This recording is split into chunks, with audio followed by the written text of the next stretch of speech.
Bloody great band they were. Sexual Canyon must have been like a jazz saxophonist from the 50s. Must have been.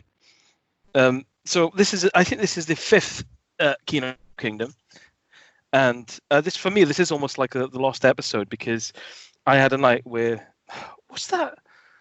What's that stuff you pour into your mouth and it makes you forget things? Oh, that's brown stuff, isn't it? What's it called again? Brown sauce. That's it. Yeah, that's it. Daddy's. No, yeah, I had a night where I watched 3 films whilst I was on Granddad's cough medicine, and I forgot. And the 3 films I forgot, they're unforgettable somehow. So this is me just recapturing. I've got 8 films here. So the ones I originally forgot were Hell Comes to Frogtown, Strip to Kill, and Color of Night. And then on top of that, the films I've got that I watched in the last week are VFW, Lord of Illusions, Lionheart, The Last Witch Hunter, and I'm really glad I managed to squeeze in last night, Black Butterfly. That sounds like it should be a blaxploitation film with Pam Grier, but I bet it isn't. No, it's similar to that. It's like a Stranger Danger film with Antonio Banderas and Jonathan Rhys-Meyers with the most startling hair I've encountered in a while. I thought there was like something to do with his character, but no, you go on his IMDb, and that's the picture he's using. It's like someone's put a frightened bush on the top of his head. Jeez, it's amazing. It's kind of like if you imagine Christian Slater in cuffs with the sides shaved. Christian Slater, he has it's like a tsunami for hair. It's ridiculous. It's like a tidal wave of hair in that film. It's astonishing. And they keep on referencing it. People just keep on looking at his head and saying, bloody hell, that hair that is. That's hair on your head, Christian. It was a simple script. It's just people commenting on it there. I think I have 8 as well.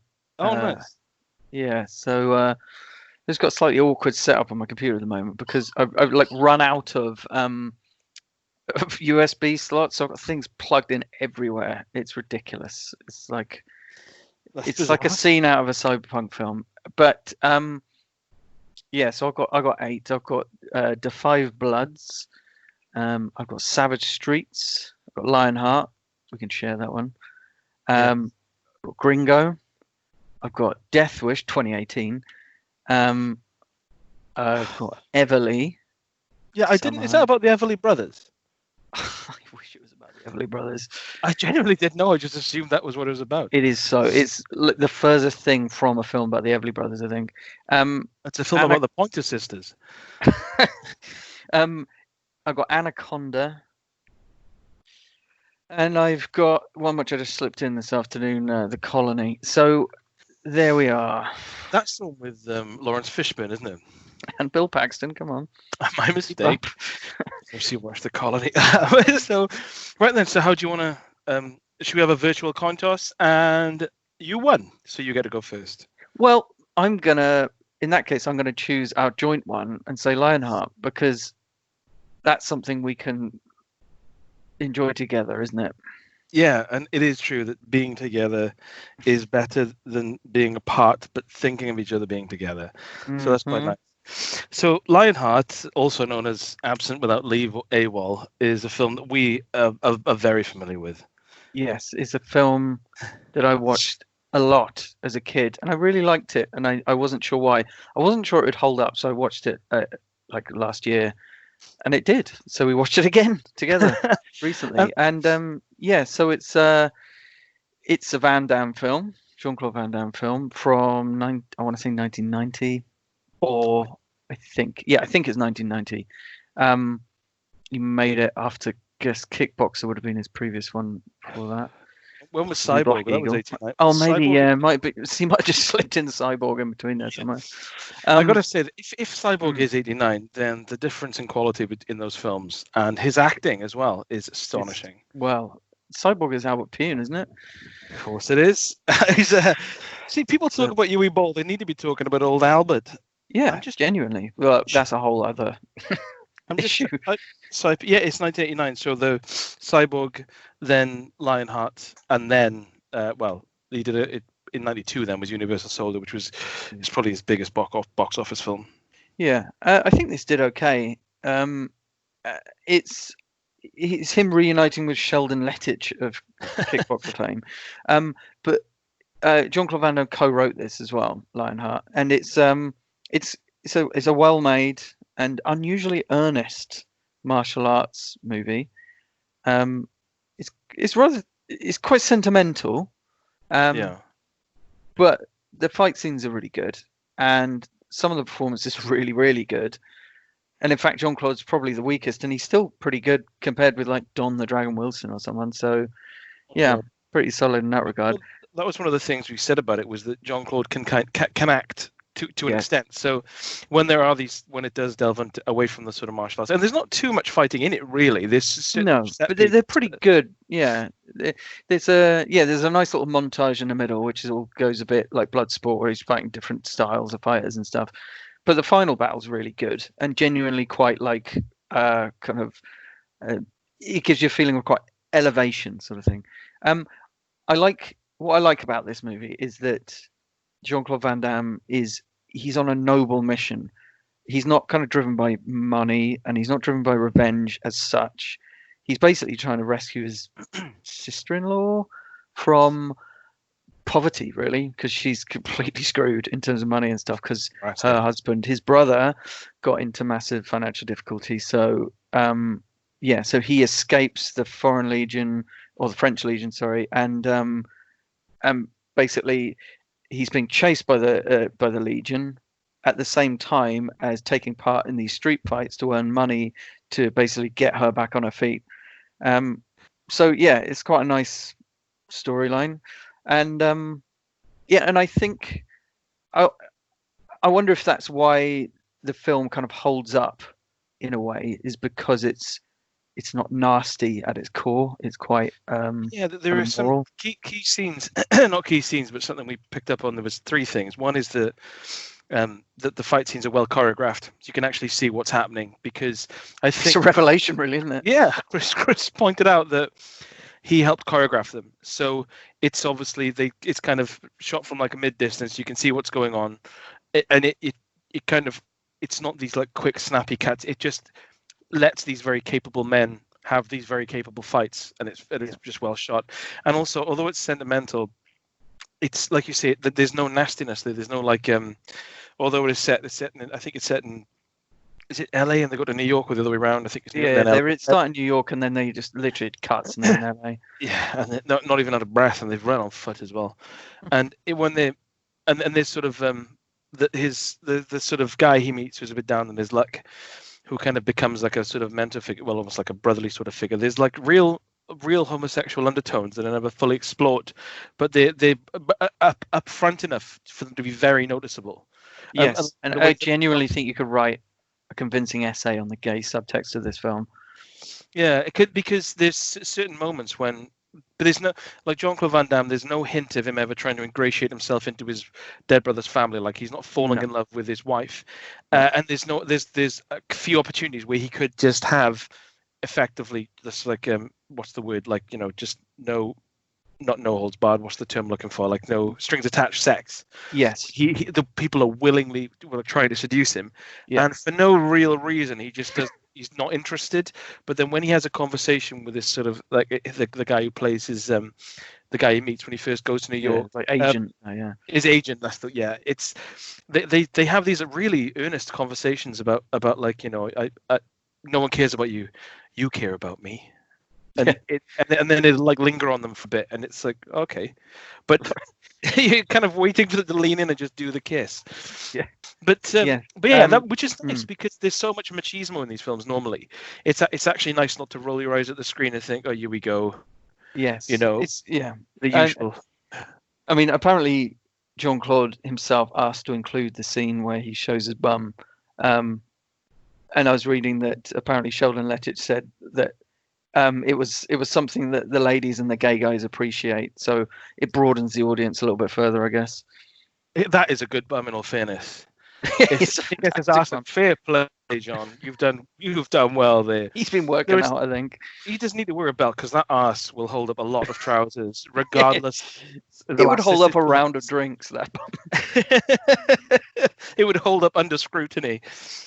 Yeah, it was good ass, and it's a good film. And yeah, like you said, it's kind of a feel good film in a way.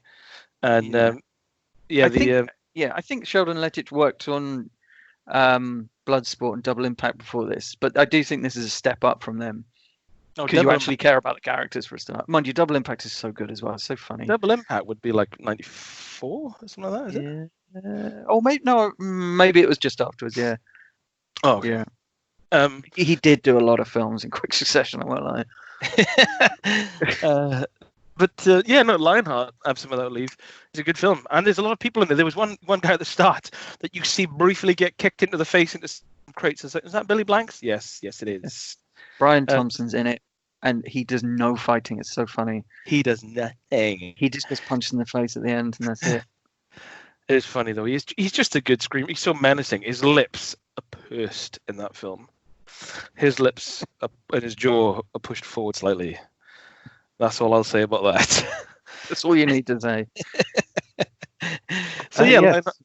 Very good. Lionheart, definitely worth checking out. Where do we see it? It's on Amazon Prime. So. Oh yes, we've got to remember where we watch these things. That was an Amazon Prime special. Well, I'll quickly tease one out then. You said you were going to watch Hell Comes to Frogtown. Did you get around to that? I didn't get around to it, no. But I remember some things about it. Well, it's been a long time since I watched it. I've got a feeling. I think this film was, I want to say, 87 or 88. So it's Roddy Piper, who was, I think, he was kind of dipping in and out of wrestling at the time. We've talked about another Roddy Piper film in this podcast, Jungle Ground, made in 95. And this is one that was made in far earlier in the late 80s. And I don't know if it's based on a comic or whatever, but it seems very comic booky. Like the whole thing is quite ridiculous, where it basically these kind of frog people, mutant frog people, coexist alongside humans in this sort of Mad Maxian post-apocalyptic landscape, and Roddy Piper is one of the only male humans left capable of reproduction, and he gets taken in, and he thinks he's going to get taken across the desert, basically just shagging women and repopulating it. But what's weird about it is, considering he's a wrestler and considering the setting of the film, it's never like a sex comedy. It never did. He's really kind of reticent to have sex with these women, some of whom are quite beautiful. He's really just like, I just want to go. I just want to bugger off. Can you just leave me alone? And he's like this kind of pathetic character through it, which is quite funny. Yeah. I remember my overriding feeling was that what could have been quite smutty and tedious and sexist was quite well balanced. It was quite mocking of both genders, and there were funny scenes in both directions, sort of thing.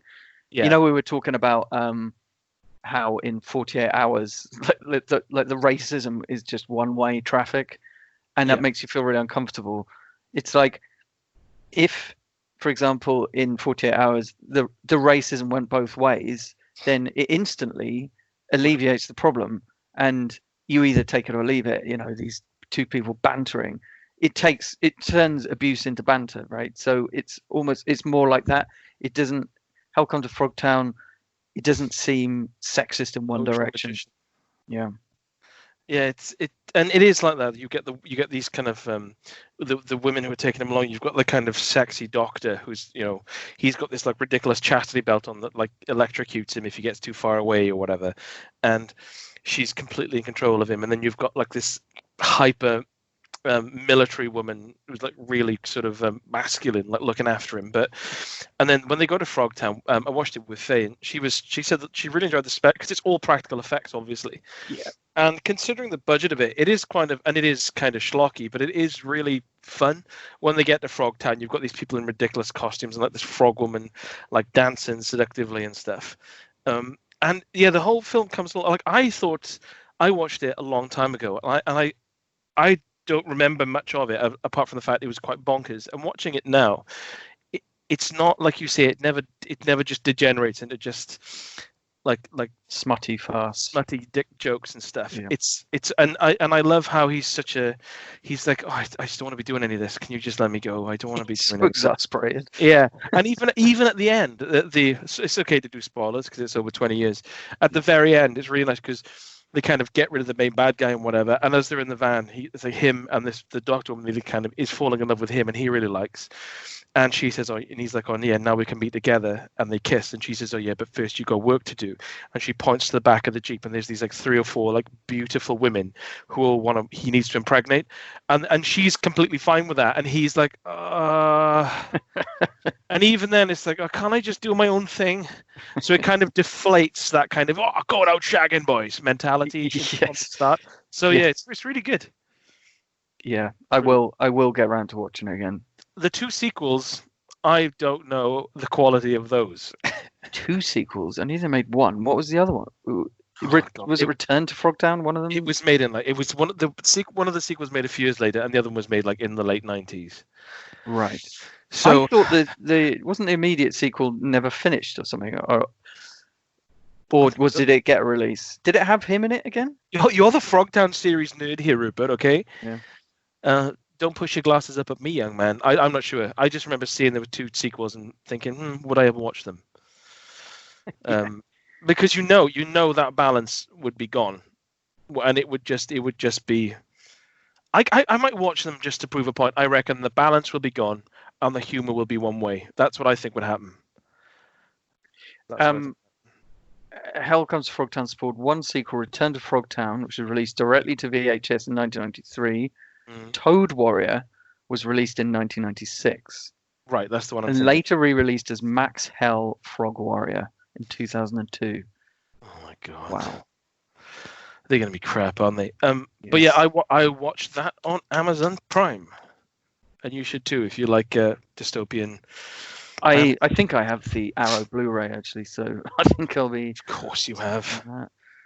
Didn't doubt you for a second. Okay, so I'll move on to my next one then. This is Da 5 Bloods. Right. It doesn't really sound right in a white English accent, does it? Da 5 Bloods. That's probably not how it's meant to be said. No. This is Spike Lee's new film, which is on Netflix. I think it's a Netflix original, actually. Spike Lee's last film, was that Klansman? Yeah, Black Klansman, yeah. Klansman, right, okay. That was good. I've never seen a Spike Lee film, by the way. I don't think so. You should watch Do the Right Thing. I mean, it's kind of... That's Tom Hanks, isn't it? And that's that like the band he puts together. No. Oh, that's the thing you do. Do the Right Thing was late 80s, set in New York, on New York Street, and it's set over like one day and one night, and it's basically kind of slice of life type thing, just a load of characters all hanging out on the block, and the kind of racial tensions between them, because there's African Americans, there's Koreans, there's Italian Americans, so. And yeah, and it all kind of like it's the hottest day of the year, and it all kind of escalates into a riot at the end. And and there's a bit of it all kicks off because of some police brutality, so it's all quite relevant to today. So anyway, yes, The 5 Bloods is the latest one, and it's a Vietnam War film, sort of. It's there's basically these old dudes, 4 old black dudes going back to Vietnam after they basically buried some gold there, back in the war, and now it's present day, and so they're going back to basically get this gold, and they're all kind of going for different purposes. They want to spend the money on different things, sort of thing. So they're going back, and they also want to get the body of their fallen comrade, so they can bring him back. It's a little bit chaotic in its kind of structure and tone. There's a particular element of it which really bothers me, and that is the way that it quite often flashes back to Vietnam, as in their experiences in Vietnam. And there you've got Chadwick Boseman is the one they've kind of left behind, if you like. And it's a bit weird because you've got Chadwick Boseman there, but they all play themselves, as in these old actors, including Delroy Lindo, all play themselves in the flashbacks as well. Yeah. You think about how old he is. I mean, what is he? Mid-70s now? Oh, I would say, yeah, late 60s, early. Yeah. Yeah. So it's sort of, he gets away with it, but it means because they all look a bit podgy and then don't move too well. And then you've got Chadwick Boseman, who's incredibly fit and young. It looks a bit silly. And I don't know why they did it, because they didn't need to, really. I mean, they haven't got much. You don't see them doing that much. They could have just had young actors. At least they didn't de-age them, I suppose. But it's weird. It's distracting in the same way The Irishman's 40 distracting. years before, but Yes. they haven't de-aged them, so they're literally just them. Yes, I think they've dyed their hair a bit or something, and he tends not to really focus on them too much. But I just think, and for that reason, why do it at all? Anyway, but other than that, it kind of works okay. Delroy Lindo is really, really good in the movie. He's brilliant. And he always brings a certain gravitas, doesn't he, to his films? Yeah, he gets the most to do. He's got the most kind of acute PTSD issues going on. And you really get the sense of this kind of frenzied mind, which is really easily triggered by stuff. And he gets a couple of really good straight to camera monologues towards the end, which is always good. So he really gets to go for it. The plot is kind of silly and boysy, but it does carry a kind of serious message about the trauma of war, but also kind of broader history, the way that African Americans have been mistreated throughout history, obviously. Yes. I mean, the search for the gold is kind of about the reparations for being disproportionately sent to war in the first place. Because there's something in it. Someone mentions in there, I think it's Chadwick Boseman's character, he mentions that at the time, 11% of Americans were black, but 32% of Vietnam GIs were black. So it was hugely disproportionate. And I kind of wish that central point, that injustice and the disproportionate sacrifice made by African American men in this horrendous chemical war, I wish that was a bit more of a focus of the film. I mean, because as opposed to the smaller, more. Well, yeah, because there's this whole subplot about they meet these kind of European kids, really, who are going around, well-meaning European kids who are going around clearing landmines, and it's quite I don't know, it seems like quite a kind of, I mean, it's relevant, I suppose, but in a way it's sort of, it runs alongside the rest of it. I think they could have probably dumped that, and I don't know, made the connection with Black Lives Matter a bit more clear, because it's very much at the end, it kind of unashamedly is like bigging up Black Lives Matter, which is fair enough. But I think the central point about the disproportionate representation of African American men in Vietnam is a bit lost in all this.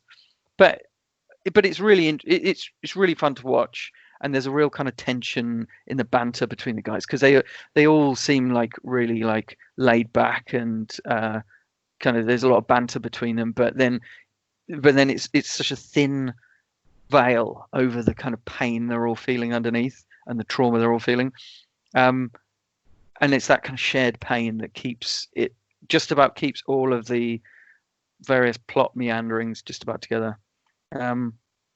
Yeah, it gets a bit sentimental towards the end, but but does it earn it? Does it earn the sentimentality? I think so. Yeah, because there is a real sense of, I think because they're older actors, they almost like they make it look as if they've known each other for years, sort of thing, or at least shared something very impactful. So yeah, they do pull that off. How long is the film? Sorry, it's over 2 hours, I think. I was going to say, it sounds like it'll be a bit of a chunky monkey. Yeah, it's just it's got a lot of elements to it, really, because it's got like the brutal war stuff, and but it's also got this kind of quite high concept plot, and then but it's also got like quite a silly, ridiculous action scene at the end. Obviously, Jean Reno rocks up naturally. What? Of course he does. I Yeah. forgot about him. I have to play on a Musha again now. He just looks like a podgier version of himself, really. Right. He doesn't really look any older as such than he ever has. He's just a bit better. Yeah. Okay then. So I think it is worth watching. It's messy, but in a very compelling way, should we say. Where did you see this, sir? That is on Netflix. Yep. Well, this is my next film. Doesn't lead into that at all. I can't even think of a way I can do this, so I'm just going to hurtle on with it and say that I watch Stripped to Kill, which is it like a mid-80s. The thing is, like I said, this is from the night that I was a bit teased. So we watched Hell Comes to Frogtown, and I thought, well, it's only like 11:30. Let's check out another film. So I gave Faye the choice of watching Stripped to Kill, about a serial killer hunting and murdering strippers, or Incubus, about like a sexual rapist. And she said Stripped to Kill. So it's like, fair enough. They both looked like really sort of like nasty New York, early 80s sort of thrillers. So I was like, Grindhouse. Nice. Well, this is the thing, right? This is because, of course, this is why this is actually a really good double bill with Hell Comes to Frogtown by accident. So I put on Stripped to Kill, and it opens. So bearing in mind, it's about someone killing strippers, right?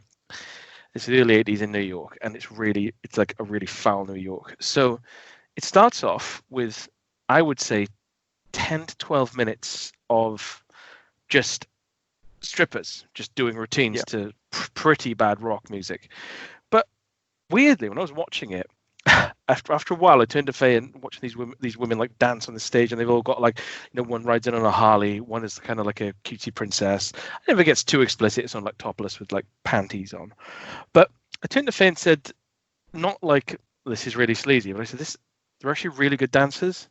Like these are actually quite impressive routines they're doing, and I was like really impressed, like with their sort of abilities and their thigh strength and stuff. And such a middle-aged thing to say. Yeah, and I was like, oh, it's actually quite impressive. And I realized when I went online that it's directed by a woman. I think her name's Kat Shea, who worked a lot with Lloyd Kaufman. Oh, sorry, Roger Corman, not Lloyd Kaufman. Oh, right, okay, yeah. And and they were actually strippers, so that's why that sequence was good. And then when the film started, you see a woman being killed, but it's actually quite well done. It's oddly respectful to women for like the title and how it sort of presents itself. And it goes on, and it's like a woman in the police force goes undercover to try and find out who's doing these killings. And there's a guy they call Pockets in the club, because he's always like listening to music, and he always got like one hand in his pocket, and you're like, what's he doing with that hand? And masturbating. Well, no, this is the thing. These things. It turns out that he's obviously really awkward, and he's like the number one suspect, because he's always trying to talk to the women after the show, and they tell him that you can't go backstage and stuff, and he's really socially awkward, and he always like runs off, and but then it turns out at the end, when the sort of male cop involved, who looks exactly like Craig Bierko, just says, oh, it's obviously this guy, let's stop messing around, these women are getting killed, let's just pull him in. And it turns out this guy is just got like really serious PTSD from Vietnam, and he's just really kind of got learning difficulties. And when he takes his arm out of his pocket, he hasn't got a hand. That's why he keeps it in his pocket, because he doesn't want to see it. And then, but there's this sequence when he's obviously trying to explain that, like, they just, and apparently he's got a war wound, something to do with the mind, where he basically has no libido. He's got no genitals, and he's missing parts of his body. And there's this sequence where he says, oh, it's not me, and he's trying to explain himself. He's just really shy and nervous, and it's handled with like a surprising lightness of touch. Like the cop is like, oh, I'm so sorry. And it's like this actually quite nice scene, and then the guy just kind of is like, oh, can you just leave me alone? And it's like, yeah, I'm really sorry. And I was like, oh, that was actually quite nicely handled. You kind of waiting for the film to turn nasty because of how it is, but it never does. The acting is astonishing in it, but for like, it's felt quite forward thinking in how it approached women, and because it's directed by a female, it it kind of it never gets nasty. It never gets really horrible and foul. It's always just about the killings. It just happens to be set in a strip club, and it's got some pretty tasteful dancing in it. So all in all, pretty tasty film. Yeah, I might genuinely watch that. That sounds good. I like any movie set around that period depicting New York because it's just fascinatingly grimy. But the fact that it's actually an okay film as well. Yeah, it's really low budget, and I don't know. I know the name Roger Corman, but apparently there's a couple of films knocked out around this time where Kat Shea, who works with Roger Corman, he said, "Oh yeah, I've made another film in a strip club, and I've got 3 days left of rental on it, but I don't need it anymore. Quick, write a film." And so they did. It's that kind of production mentality, but yeah, it's I was surprised. It was one of those things I was watching it, waiting for me something disagreeable to happen, and it was like, yeah, it's a fine little thriller. Good. So, yeah. Well, a film which is not respectful to women in the same way is Savage Streets. This was made in 1984, I think. Okay. And this is a... That's not a good start.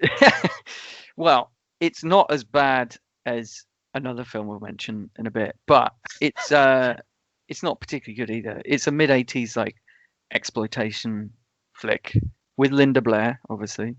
I guess at the height of her drug addiction and stuff. She would have been like 22, 23 at this time. Yeah, I think she kind of plays like an older teenager with her mates, and basically she has a deaf sister who's in the school with her, sort of thing. And they're all kind of a bit, all the girls are a bit kind of boisterous and aggressive, and I guess they're kind of the mean girls of the school. But she's really nice to her sister because her sister's deaf and she really looks after her and stuff. But then one day, this gang, I'm not sure if they even go to the school. I think they just come into the school and trap her deaf sister in like the locker room and gang rape her. So, yes. And basically, I know this is a strange thing to say, but is it a really animalistic, lurid and unpleasant gang rape scene? Like is it kind of voyeuristic? And there was one in I think it's Deathwish 2, where his daughter gets raped, and they're kind of like laughing at her as they do it, like animals. And it was I don't know. It was just. Well, it's unpleasant. It was almost made out like it was a bit of a joke. I was like, yeah, I guess it's done. I mean, it's not. No, and it's not too voyeuristic, and it's not too bad.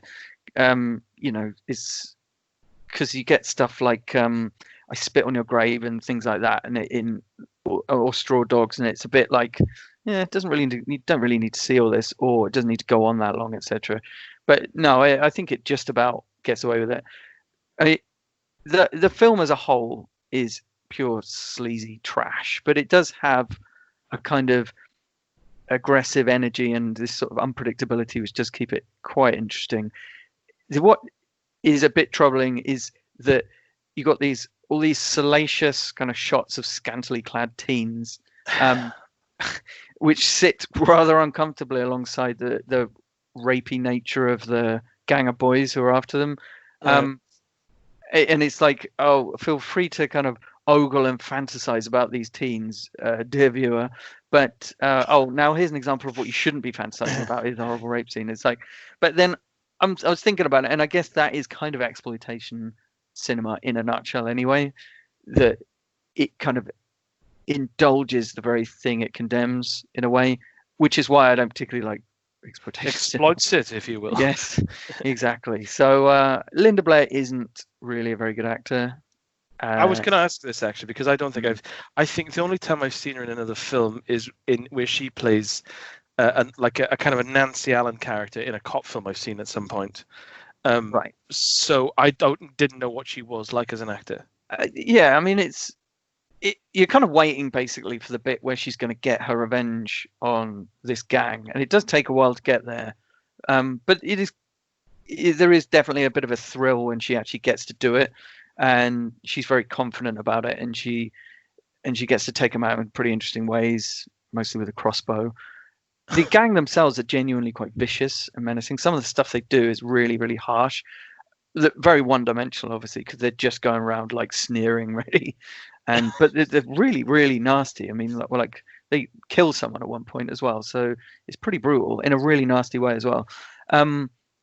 It's quite well made, and the Who dialogue directed is. this? Sorry. Oh, it's some guy called. He's some guy who he went on to direct the Friday the 13th film, the New Beginning one, number 5, I think it was.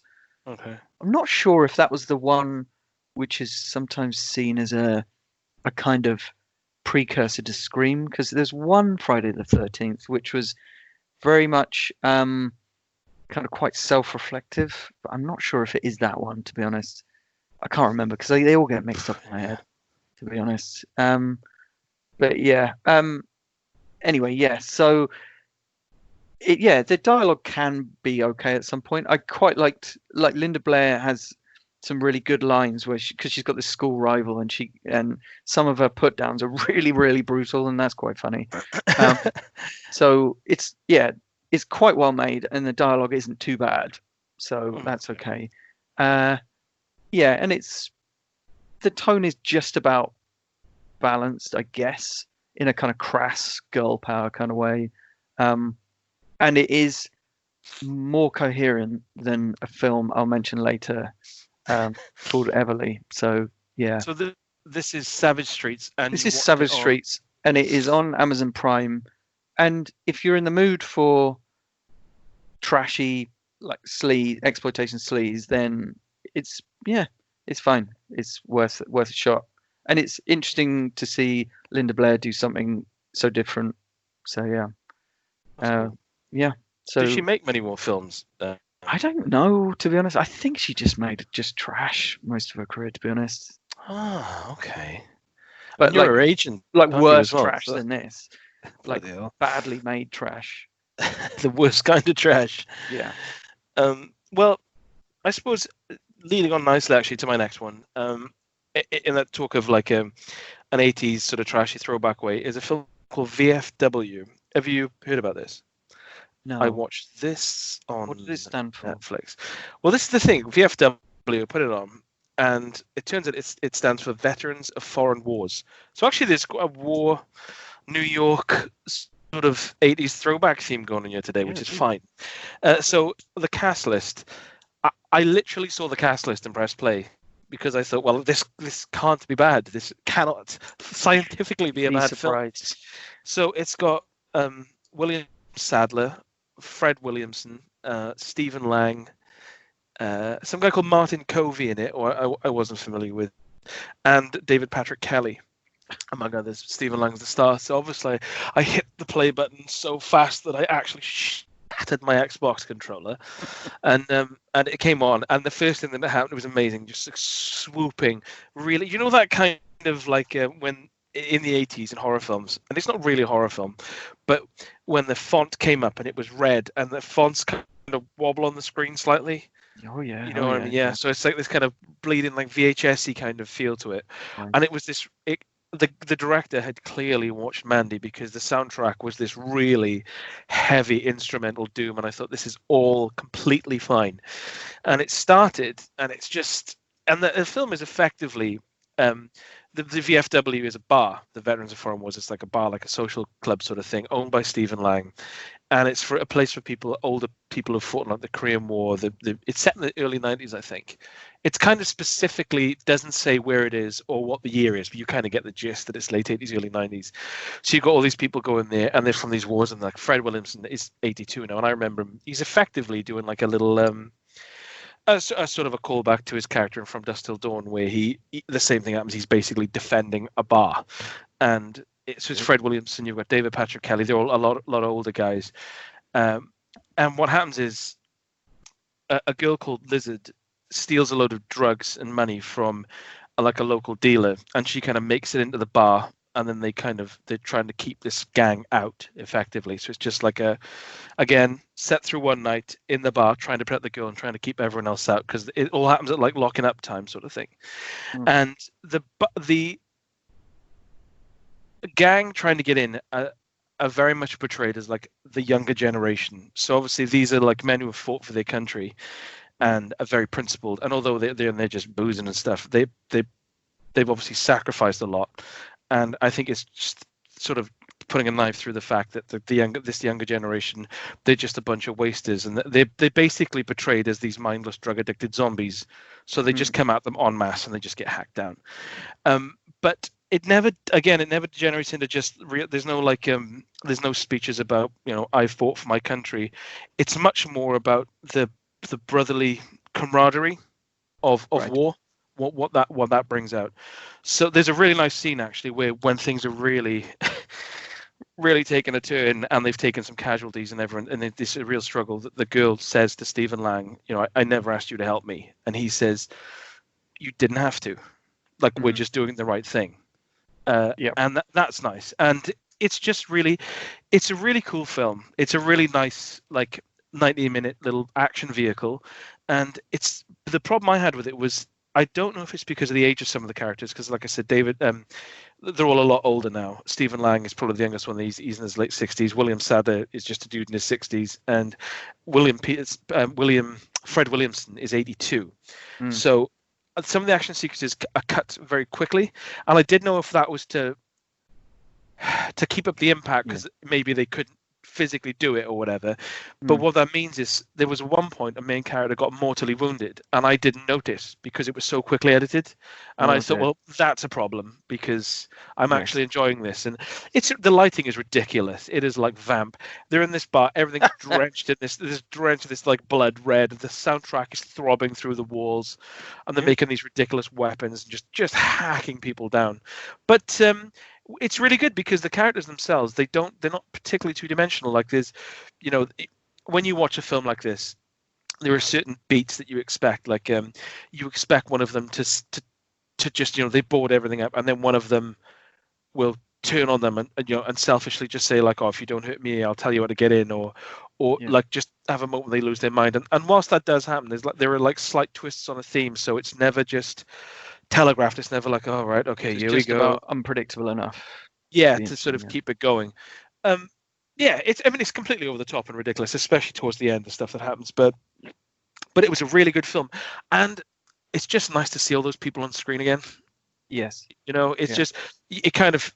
I mean, all those people I've seen and loved in other films, and it was just great to see them all having a big last hurrah together. So VFW is a really cool, trashy action film that is definitely worth a goosey, especially if you love pounding doom metal and red lighting.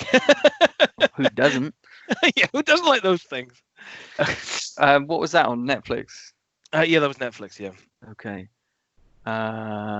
So I watched Gringo, which is a film directed by Nash Edgerton, Joel's brother. This is the one, isn't it? This is like How I Spent My Summer Vacation. Yeah. The alternate title with Mel Gibson. Yeah. I thought this had an alternative title, but I don't think it does, actually. I think maybe it has always been called this. So How I Spent My Summer Vacation. I'm sure it was a working title for it. Oh, really? Was that what it was? Because I remember there was that. So what was the Mel Gibson one then? Because that had an alternative title as well. So this isn't that Mel Gibson film? No, this is not the Mel Gibson film. Because I know the one you're thinking of. Yeah, How I Spent My Summer Vacation was then had its name changed to something else. Like Gringo, I'm sure it was. Well, maybe, I don't know. Okay. But this. There's no Mel in sight, unfortunately. But so this is about David Oyelowo plays a middle manager guy. Working for a pharmaceutical company. He travels to Mexico with his horrible bosses, played by Joel Edgerton and Charlize Theron. They go to Mexico to cancel a deal. It's kind of quite convoluted, but essentially the deal is going to put that local company in trouble with gangsters, the local gangsters, because the drugs are not quite as well regulated down there. So So Drugs are not quite as well regulated. it's a slight understatement, perhaps. That's all from the Commander-in-Chief. Yeah, so David Oyelowo's character, he ends up he sees that people tend to get kidnapped down there, so he comes up with this plan to pretend to get kidnapped, and of course ridiculous things happen, and he ends up actually getting kidnapped. It's all very much in the kind of Tarantino mold of a convoluted series of events leading a kind of bunch of grotesque characters into conflict with each other and increasingly like absurd situations. So it sounds like it could go one of two ways. It's it's a bit of a mixed bag, but I think overall it's pretty good. It's nice to see it is a comedy more than anything, and it's kind of nice to see a comedy movie which is scripted for a start, and it isn't just a load of like improvised things that they just pick the best line sort of thing. It's not one of them. So it's pretty tightly plotted and stuff. So and Joel Edgerton and Charlize Theron have an absolute kind of riot as these horrendous corporate bosses, just the most cynical, just arseholes you've ever seen. And Sholto Copley has a nice little turn. Yes, good. He rocks up as this mercenary with a heart, sort of thing. He's sort of basically sent to take out David Oyelowo's character. Does anyone mistake him for Leland Orser at any point? No, they don't actually, really. But then he's not. But then he's actually able to get entire sentences out without stuttering. So I suppose that's what gives him away. The script is pretty good and quite funny. It's quite a Martin McDonagh type of script, like In Bruges, Seven Psychopaths, that kind of thing, where it's very much like very cynical, very cutting lines, and it's much better at doing like that cynicism and the smart ass lines than any real emotion or anything like that. So, but then it's the same with Tarantino, really, isn't it? So, the only bit that was slightly I wasn't sure about was David Oyelowo is really good in it, and he's a really cool actor, and his character is a really nice guy, but then in a way it's kind of relative because everyone else is so horrendous. I did get a sense there was a little hint of kind of liberal racial profiling in making him this kind of naive African immigrant. It was almost like a shortcut to kind of innocence in a way, because it was almost like, oh, he doesn't know any better sort of thing. And I didn't really, it seemed a bit of a kind of bit positive discrimination going on there, but I don't know. He's really good in it. And I'd say overall it's kind of film you enjoy while it's happening, and you're really into it, but you never really. I can't see myself ever going back to it and thinking, oh, that was amazing. Got to watch this. It's just pretty good, So I think it does sound like something I might, because David Oyelowo is someone I feel like I need to see more of, and I do like Sholto Copley. I do really like Sholto Copley, for reasons unbeknownst even to me. So it's almost like he's kind of basically doing his tough guy mercenary thing that he did in Elysium, really. So, but there's a bit more for him to do here because he does have some nice moments. So, yeah. Yeah, I think it's worth a watch. I think you'd probably enjoy it. Yeah, I think I will watch that one actually. Yeah. That now, what was that on? Do I remember? I think that was on Amazon Prime. I think. Are you checking, or are you just gonna lie to me? Well, you move on, and I'll go and check. Okay, I'll move on. I'll move on to Lord of Illusions, which was on Amazon Prime, and this is a film that I've seen twice. Once when I was quite young, and I was like, oh, this is horrible, and then once a few years later in my 20s, and I thought, oh, it's actually quite average, and then now once in my mid-30s, and I think this is a different cut to the ones I've seen before, because there were whole sequences I really don't remember. and it is a much better film for it. So, Lord of Illusions is a film written by and directed by Clive Barker, based on one of his novels, and it stars Scott Bakula and Famke Janssen, and he plays someone literally called Harry D'Amour, who is like a detective who's got like in touch with the sort of spiritual world, and he's just a kind of a burned out private detective, and he gets dragged into these like awful things because of his kind of sensitivity to the spiritual world, and he's portrayed as a bit of a burned out alcoholic, although he is the most sexy and fit alcoholic I've ever seen.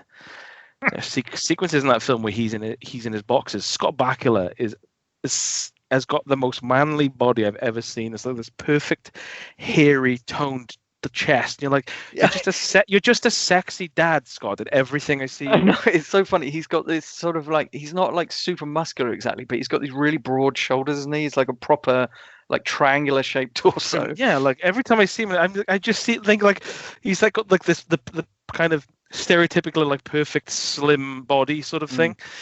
So yeah, basically, I fancy Scott Bakula. Even while I was trying to add him to the list, really. Whenever Famke Janssen came on the screen, I just put a load of duct tape on that half of the telly. Because I mean, obviously she's hideous to look at. So yeah, it's very much like it starts off with a cult. This guy called Nix, who is this one of those cults where awful things are happening, and he's got like this like ardent following. And then he's like trying to bring around the end of the world, and you think one of them would think, hang on, that doesn't sound good, because if he does that, I'm going to die, aren't I? But they doesn't seem to dawn on them for the duration of the film. It doesn't seem to faze them. So they're in like this desert, like somewhere in like some nasty deserty part of Texas or whatever, or LA rather. And Nix, the character who plays him is really threatening. Actually, it's pretty cool, and he gets sort of sealed away by this ritual made by someone. And I thought, oh my god, that is the perfect mix of like Brad Dourif and Larry Fessenden, but it's an actor I've never seen anything else. So he gets locked away, and then it fast forwards 13 years. The girl who was going to be used in the cult is now grown up to be Famke Janssen, and I swear to God, the girl at the start is of a totally different ethnicity. She's like a Spanish girl, and she just turns into quite a pale porcelain Famke Janssen. And I was like, I'm sure that was anyway. So, and then obviously her husband, the guy who sealed Nix at the start, turns into like a stage magician, and he kind of dies on stage, or does he?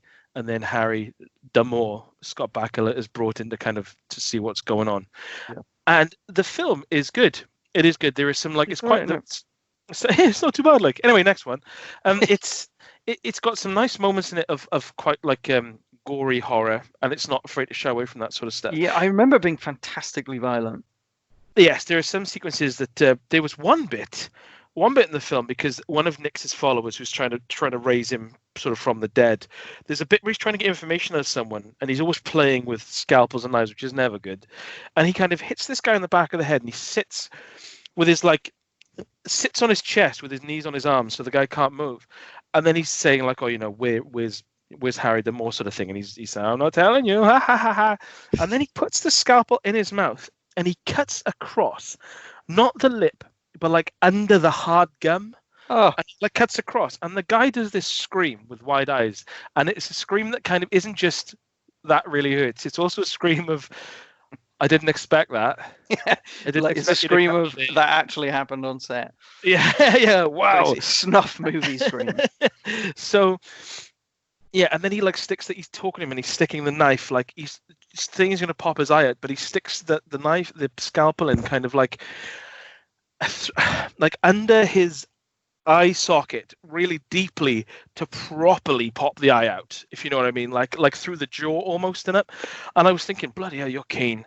I would have told him everything. The moment that man walked in and put down his butcher's belt and like a load of knives like tringed out across the desk, I'd say, right, what do you want to know? It's happening. I'll tell you everything. I will record it. I will tell you everything. We can make a documentary, for God's sake. Come on. Yeah, even if he just knocked at my door, I'd be like, I'll tell you anything through the door to him, even if I thought it was my wife coming home. So yeah, it goes. Scott Bakula is really good. It's got that whole thing where Scott Bakula's always really good. It doesn't matter if he's It is in a true. movie for 2 minutes or whatever. He is a good actor. He brings something to it, which we'll also talk about in Color of Night. But what I really liked about it was he's kind of he has been like, he's never like this heroic character.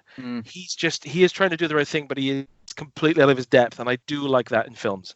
Yes. Where when he meets Nyx, this like demon, he doesn't understand. He is just overpowered, and he's just kind of lucks his way through, and I do like that.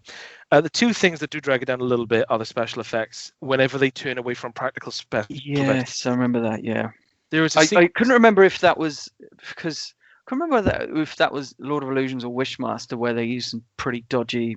I don't even know if it's CG or if it's just superimposed special effects, but I remember that being pretty bad. Yeah, anything CG, and the bit at the end, and I'm allowed to say it because it's not really a spoiler anyway. But at the end of the film, right, this guy Nyx, the demon sort of lord who's trying to end the world, is standing over an opened portal to hell. It's like a huge drop thousands of feet deep, and it's a portal to hell. And he's standing over it like laughing and saying, "No, haha, I've won," sort of thing. And Scott Bakula, instead of and he's behind him and the guy doesn't know he's there, instead of just pushing him into this pit, he says to this magician, "Oh, like, make me float." So the guy uses the last of his life force to make Scott Bakula like float slightly, and then he kind of rushes across in really bad CG and like just kicks him in the back of the head into the hole. And I thought, you could have just pushed him. You didn't have to float 4 feet in the air to give him a kick. And pushed him. Yeah, it was like, oh, okay, really odd. But yeah, it's a good film. It is a good film, and it's quite a nasty sort of film. But it's obviously got a bit of a budget behind it, and there are some really nice set pieces. And it's a really decent little horror. Good. Yeah. I suppose. Yeah, Clive Barker's done a few things in Hollywood, because didn't he direct his Hellraiser film? Yes, and he did a few others. He came back and he did one called Dread, and he was going to do a few collections of the Books of Blood and stuff. And he started them, and they were really good, and then they just stopped in 2009. Like Midnight Meat Train, Dread, Books of Blood, and you're like, could have just carried on with that, Clive, because they were actually tasty. Yeah, that's disappointing. Yes. Good. Yeah, I'll have to watch that again. Again, it's been a while since I've seen that, but I remember being good. I need to talk to you about Deathwish 2018. Okay. Not the Charles Bronson one. Yeah, sadly. This is the Eli Roth one from 2018. And okay. The original film. Gotta say, there's a lot of problematic ingredients here. You've said Eli Roth, you've said remake, you said Bruce Willis. I'm not getting good vibes here, but the original wasn't exactly a liberal film. Let's put it that way. But this, it really ratchets it up to the next level of right wing. It's basically that horrible scene from Die Hard 5 where John McClane starts shouting at a Russian man for speaking Russian in Russia. Except the whole film. That's a new level of intolerance, really, isn't it? Traveling to another country to tell them to stop speaking their own language at you. Yeah. So it's kind of the same plot as the original, where Bruce plays a surgeon, and he is obviously, and he's called away to to go to work because it's important, and his family are basically left alone, and they go to Bruce's brother's house, and this gang turns up. Jeff Goldblum isn't amongst them this time, and basically they murder Bruce's wife and rape his daughter. Did they rape his daughter? I can't remember actually, but they almost kill her anyway. But yeah, it's all pretty unpleasant. And of course, the police are completely useless, naturally, and Bruce's grief is only solvable through revenge. It's the only form of justice that will do, frankly. I mean, okay. We do glimpse some counselling, but Bruce isn't interested in that. He's a real man. He doesn't do talking. Well, if they just say, that's the end of the session, Mr. Willis. He's like, what was that? Talking?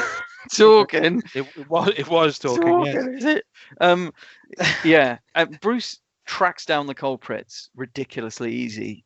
Obviously, the tacit suggestion being that the cops are too incompetent or lazy to do it themselves, naturally.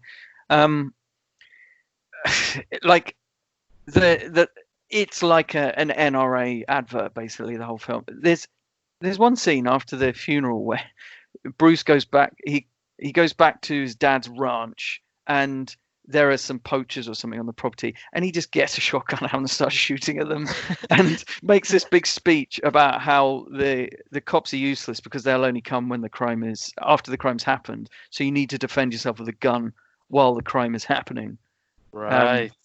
Which is doesn't really make any sense given the context of what's happening, because of course that's not what Bruce is doing. He wants revenge, and the crime has happened. So anyway, regardless, it keeps making a point of how unpleasant and right wing basically the good guys are in this film. There's a scene where like this homeless guy is just trying to make a quick buck, like cleaning Bruce's windscreen at traffic lights. And not only is the homeless guy pictured as really rude and entitled, but Bruce happens to be on the phone to a cop, and the cop informs him that he's within his rights to run the guy over and stuff. And it's like, oh, Bruce is like, oh, really? That's nice. Oh, the cop, that same cop as well. It's just everything is so awful.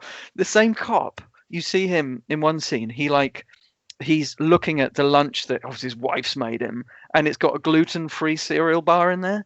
And he just like looks at it, sneers at it, tries it, and then chucks it in the bin. He's not having any of that bloody hippie crap. He needs gluten. Like a man has gluten. Doesn't he know that? Stupid cat. There's a bit where Bruce whinges about everything being online these days. He goes, I miss envelopes. And it's just stuff like that. He's a real old school kind of guy. But did he by any chance use the internet to track them down? Oh yeah, obviously, naturally. Straight on the internet when it suits him. Yeah, now. Yeah. And there's this like confrontation at a soccer match early on before any of this kicks off, where like someone's being really, really aggressive and like starting on Bruce, and Bruce actually kind of de-escalates it quite well. He's fine, and it actually ends up not. Like nothing kicks off at all. He's quite reasonable about it. And then he's talking to his brother in the bar afterwards, of course, played by Vincent D'Onofrio, and they're lamenting the fact that he couldn't punch the guy like the good old days. The film basically loathes everything about modern progress. Right, there is like the vague like whispers of social commentary come in the form of these talk shows that they'll have. It's so dated instantly. They have like these these like YouTube talk shows where people, obviously when Bruce has gone full vigilante, there's people discussing the kind of morality of what Bruce is doing, asking questions about him, obviously not actually having any real conversations, just saying, is what he's doing right or wrong? And that's it really. He's taking gang members off the streets and drug dealers and all this kind of stuff, as if anyone's going to care about murdered black gang members and drug dealers, because they are almost exclusively black, by the way. Like that, and that's part of the problem with America, of course, because no one's going to care anyway. So the film will date very fast as well. It's dated as we're having this conversation. No, it sounds like it should have been called 4 Channels and a Bad Marriage. Sorry, things to be yearning for. Yeah, like the good old days. The good old days, remember? You couldn't even watch telly. It was broken. Oh, brilliant. Yeah, we like. Oh, I want to watch Deathwish. Oh, we can only. Oh, we just have to watch the second half of Deathwish 3 because it happens to be on. So Joe Carnahan wrote the script for this, right? Joe Carnahan, he wrote and directed, in fact, The Grey, which is a really good film, good masculine film about death and grief. And that's a film which treats masculinity with some kind of sensitivity and intelligence. So it's weird because I don't really know what went wrong here, because I'm it's not clear if it was ever meant to be satire. Like, I don't know whether it's a case of like he wrote a satirical kind of thing, and then Eli Roth just kind of like took his mallet to it. I'm not sure. I mean, there's some like light mockery of gun culture, like in one scene where like, oh, you get a free gun desk if you buy today, sort of thing. But actually, then that same furniture kind of saves them at the end, so it's not even satire. So,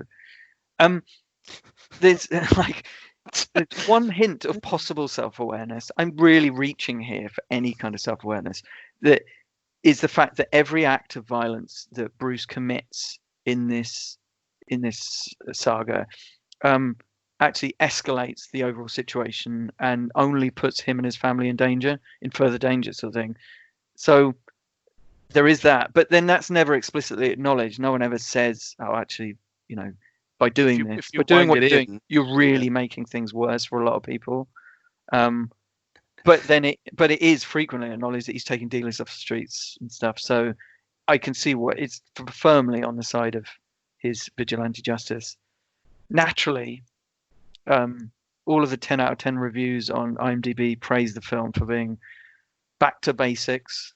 And my personal favorite is when people were saying, "Oh, it's good to see like an action movie which doesn't push a political agenda." I thought, well, hang on, NRA, the most powerful lobby in the entire United States. I think it may be pushing an agenda a bit. Yeah. I think what they really mean is it hasn't got, any. Basically, it just treats the white vigilante guy as the good guy and the black drug dealers and Mexicans as people. The thing is that comment that it's not pushing an agenda shows that person who wrote that review is so watching that film and in such agreement with it and thinking this is correct. These are such correct things, like straight down the middle, saying as it is, that it's not even any awareness of like. Yeah, it's it's a political agenda they happen to agree with. Yeah, so they just think, oh, it's good. But then that's the same with everything. I mean, like I'm sure on our next State of Play we'll discuss the situation around The Last of Us 2. And it's supposed political agenda because it has gay characters in it. Forcing it down our throat. I know. Making me watch Pixels Kiss. Unbelievable. The Pixel Kiss, by the way, my third album is electronica genre. So I'm not going to watch Deathwish. I'm not going to watch it. Hateful. And Bruce Willis is awful in it. As he has been in so many things recently, he just seems completely detached and not interested in anything. No, he's nothing. I mean, in his defense, I suppose in his defense, it may be that he was filming it and thought, hang about. I thought when I read the script, I thought there was going to be some satirical element to this, but actually it's just hateful and unpleasant. So maybe it'd be interesting to see like the Joe Carnahan's thoughts on it, because that is a very that line, if that has been crossed in his writing, where he has written something that is a satire of gun culture and it has been played totally straight, that must have been really dispiriting. Yeah, but maybe it's just not. Perhaps it's not. It just seems like it was made in 2018, and I mean it was like it was 40 years ago. It was unpleasant in 40 years ago, but now it just seems so tone deaf, given the climate and given everything that we see with police violence and all this kind of stuff, and Black Lives Matter and all this kind of stuff. It seems so out of place, and more concerningly, possibly a kind of reaction against that, which makes it even more unpleasant. Because even 40 years ago it was unpleasant, but now it just seems almost like I don't know. It seems even more like a political statement.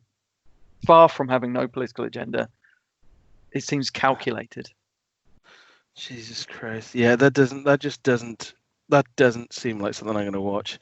There was a lot of these sort of films where it was you had, what was it? There was that film, I forgot the title of it, with there was that one with Michael Caine. Basically, Deathwish films where it's just like an older bloke, Right. just something awful happens to him, and he just goes on a rampage. And Yeah. there was one with Kevin Bacon in, there was one with Michael Caine in, and I just don't like that genre because it's almost like torture porn, where it's just, oh, Yes. look at this awful thing that's happened, so now he can do whatever he wants and it's fine, way.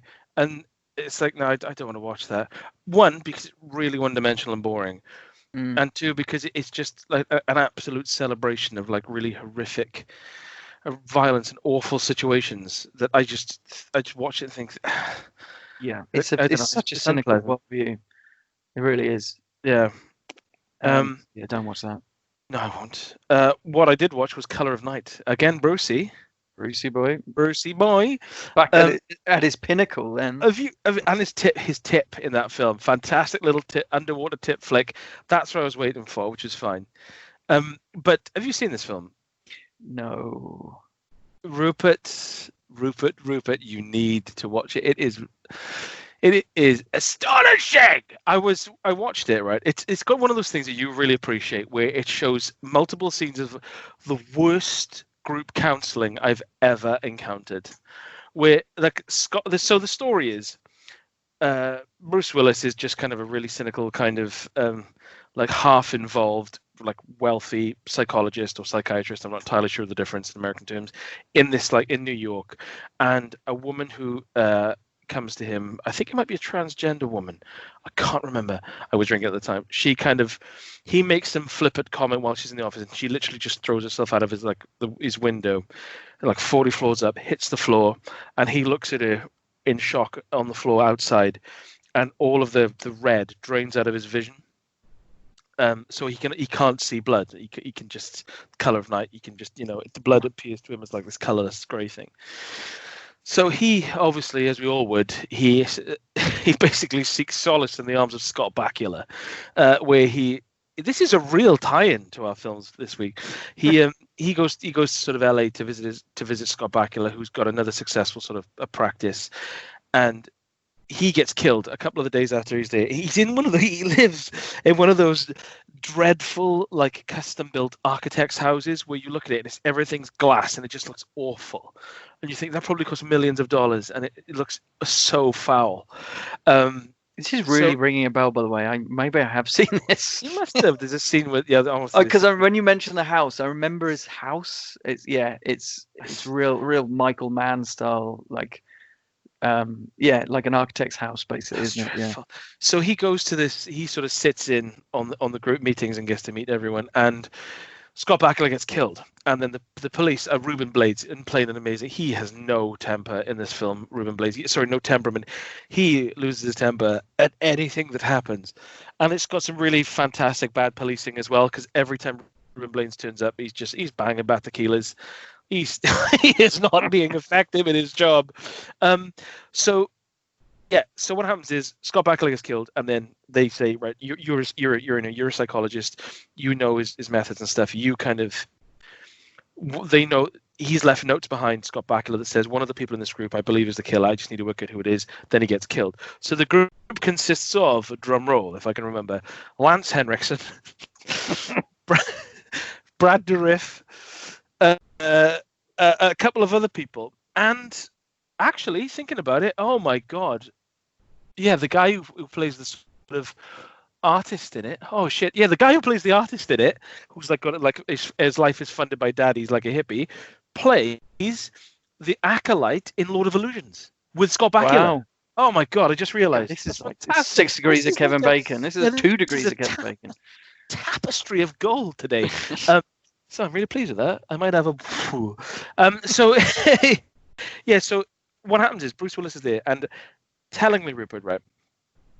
There's one person in this group that I've mentioned yet, and bearing in mind this film was made in 1994, it is clear it's a boy called Richie, but it is clearly a woman wearing a wig with false teeth, right? I remember this. Yes. I said to Faye, because Faye obviously works in that industry, she said, "Is that, are we supposed to? It's so bad." Yes, I remember it. I remember it. Yeah. Are we supposed to think that's not a young boy? Like and no one mentions it in the film. And of course, I'm not going to go into the twist because if you're going to watch it, but I want you to fully drink it in. but it is baffling. Like, it's absolutely baffling that they think anyone at any decade would ever be convinced by those special effects and that makeup. It like really takes you out of it. It's really jarring. I remember. That's a wig. That's a wig. They are false teeth. That's That is a woman. That's not a young boy. So yeah, it's astonishing, absolutely astonishing. But it's quite long as well. But it's so wonderfully astonishing. But it's really well shot. You know, it's obviously it builds as an erotic thriller, but it's not particularly erotic. But it is just a who's who of the 90s, and the clothing is astonishing, like denim cut-offs everywhere you look, and long baggy jumpers in LA heat. Good. It's good to watch, but the last 10-15 minutes you just think, oh, come on, guys. And it's the way as well that, like, not one but two psychologists in the film, and that not a shred of professionalism between them.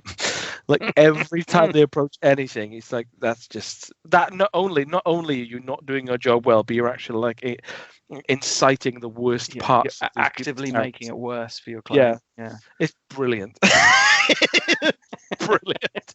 So yeah, it's definitely worth a goosey, especially for anyone in that. If anyone listens to this who is in that industry, it does not represent psychologists. It's just astonishing the stuff he does. He just says things that like actually like offend, upset, and move them backwards in how they've progressed. Fantastic. I'm pretty sure I have seen this because I do remember seeing that obvious woman dressed up and thinking, like, I didn't know whether, I remember thinking at the time, like, if they just done that because they couldn't get another actor or something, like they couldn't get an actor in time, but then it seems really so bizarre. It's really distracting, and of course when the twist happens, you think, yes, right, because you've known it from the second you've laid eyes on them. So it just it's stupid. Let's talk about Everly with Salma Hayek versus Japanese gangsters. So she's in her apartment, and it's sort of like, it's like a kind of gangster's apartment. There's lots of it took me a while to work it out, but there's a lot of women in other rooms, and they're prostitutes. So it's like a kind of, basically, Salma Hayek's character was essentially a sex slave for a gangster, and these gangsters are coming to kill her, really. And that's really all it is, and that's all it really needed to be. I kind of wanted just a film where she's defending her apartment from waves of enemies. What I really wanted was a kind of like a feminist Home Alone, where Salma Hayek makes traps out of kitchen utensils and stuff. But actually, we don't get that. It's a bit all over the place, really. There's no real characters in it, or at least they're really badly sketched out, and a lot of the kind of exposition happens quite tediously over the phone for the first half hour or something. Nice. It doesn't start well because it starts with like a shootout sort of thing, and she gets shot through the stomach. It goes through her body and out the other side, and she notices it when she looks in the mirror, and it's like, and she like winces, but that's it. She's absolutely fine after that. She does not have any negative physical effects at all from being shot through the stomach. Yeah, and and it's ridiculous. And then later on, weirdly, like when she's like decides she's gonna stop panicking and actually kill all the gangsters sort of thing, she goes and has a shower, and you see her squeeze shower gel into her wound. It's bizarre. Like, why? What? It's so weird. Anyway, it's really trashy and quite juvenile. It's got these really, it's got these awful cringeworthy lines, like she'll like go up to a gangster and say, "I'm nobody's bitch," and then shoot them, and it's like, come on. It's not quite as cringeworthy or backward stepping as have you seen the latest Black Christmas remake? No. Oh my god, it's it basically undoes everything feminism's ever done. But yeah, bloody hell, in 90 minutes. Oh, and it's got really bad lines. Like because one of the gangsters she hasn't quite killed, and he's like bleeding to death on her sofa, and he asks if she can just light him a cigarette, one last cigarette, and she says, "Oh, smoking will kill you," and it's like, shut up. Oh, come on. And there are elements of farce in it as well. Like, is this a script that's been hanging around for a really long time and just get it made now? Quite possibly. That's bad stuff. Yeah, it none of it really makes so much sense. Like, she gets her mother to come over with her child, for whatever reason. I think it's because she's gonna die tonight. She thinks she's gonna die tonight, so wants to see her kid one more time. Anyway, interestingly, I did check it out, and the person who plays her mum is only 13 years older than her. It's just somehow it looks so ridiculously good for 50. Good for age, yeah. So you got a bit of farce when like her mother is trying to like talk her way past the guards in the lobby, and it's like, because it's just embarrassing. And then we get even slips into a bit of torture porn halfway through, when like she gets captured by this kind of this sick doctor type person. He's a bit like kind of Steinman from BioShock, where he's like he wants to make his masterpiece by chucking acid in people's faces. And there's a really, really unpleasant sequence where someone is like force-fed drain cleaner and someone else drinks acid and is what's the point of these? The film sounds really tonally all over the shop. Oh, it is absolutely all over the shop. And I couldn't really keep track of why how they end up in these different places. And what I came to realize is that that is so disjointed. It comes across like an angry, edgy teenager, right? Who has thought of all these cool shootouts and hot babes, badass one-liners, and like just horrible violence. And he's thought of all these things and written them down, perhaps in his head, and then strung them together essentially with this ridiculously flimsy plot, which doesn't make any sense. And it is a classic thing where it's like, it's almost like you want to achieve that cool shot, regardless of whether it makes any sense in the actual story. And for instance, there's one bit where she's in the apartment with like an ally sort of thing, and the sniper like shoots this person dead, right? Instantly shoots them from this window, and somehow like takes a machine gun and like fires across and shoots out the window sort of thing. She doesn't know if she's killed the person or not, but she stands there completely exposed, just standing there before these like windows where this sniper was, just staring at them like, I'm gonna kill you kind of thing. And it's like, well, you don't know if that person's been shot. This is just a cool shot of this woman standing there defiant. Like, it doesn't make any sense. I mean, he could just stand up and just shoot her. And there's so many times when people could just shoot her or she could shoot them, but usually they could shoot her, kill her instantly, but decide to make a speech instead, or decide to say something like, turn around and look me in the eye when I kill you, or something like that.